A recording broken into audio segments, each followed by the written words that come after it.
I'm here to warn you about a growing threat to the laws and values of the United States from a group of religious extremists and fanatics. No, I'm not referring to so-called jihadists or Islamists or to creeping Sharia. I'm referring to what I like to call the Christian Taliban, those Bible-thumping fundamentalists who are bent on theocratizing the US government.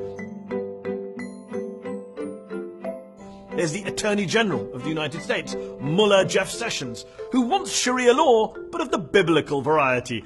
Asked last week how the Trump administration could justify separating migrant kids from their parents at the border, Sessions said, I would cite you to the Apostle Paul and his clear and wise command in Romans 13 to obey the laws of the government because God has ordained the government for his purposes. Yeah, forget all the verses in the Bible that talk of love and compassion towards the less fortunate. No, obey the law according to Romans 13. The same verses of the Bible, incidentally, that were used to justify slavery.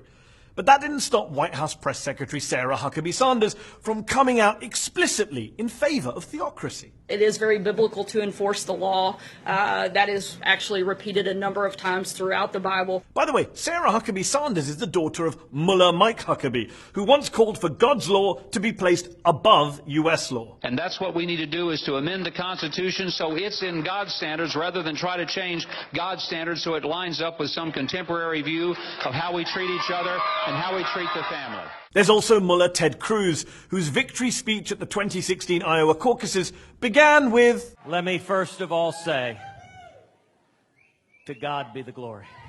That's basically Christian for Allahu Akbar! Imagine the reaction if a Muslim candidate for high office began his victory speech with, Allahu Akbar! I'm just saying. Cruz has also said he's a Christian first and an American second. Can you imagine if, say, Congressman Keith Ellison said he was a Muslim first and an American second? Then there's Mullah Mike Pence. I'm a Christian, a conservative, and a Republican, in that order. He's tried to bring his extreme religious views into the science classrooms of America. Let us demand that educators around America teach evolution not as fact, but as theory. While governor of Indiana, Pence brought in a quote-unquote religious liberty bill, which basically legalized discrimination against a vulnerable LGBTQ minority, and he literally signed that bill surrounded by these folks. Look, as in the Middle East, to really politicize religion, you need a bunch of politicized clerics. Caliph Donald Trump can call on some of America's finest to make the case for Christian supremacism, and to make the case for him, the divine case for an irreligious, thrice-married adulterer and former casino owner. There's Mullah Franklin Graham, who says the hand of God elected Trump. There's Mullah Robert Jeffress, who says God gave Trump the authority to take out Kim Jong-un.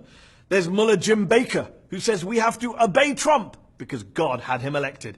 If that isn't the language of theocracy, of zealotry, then what is? And for those of you moderate Christians who are tearing your hair out at the sight of these Christian extremists distorting your precious faith to score political points and advance a narrow, intolerant, hate-filled agenda, all in the name of God and with the aid of Scripture, well, let me say on behalf of all your Muslim friends and neighbors, welcome to our world.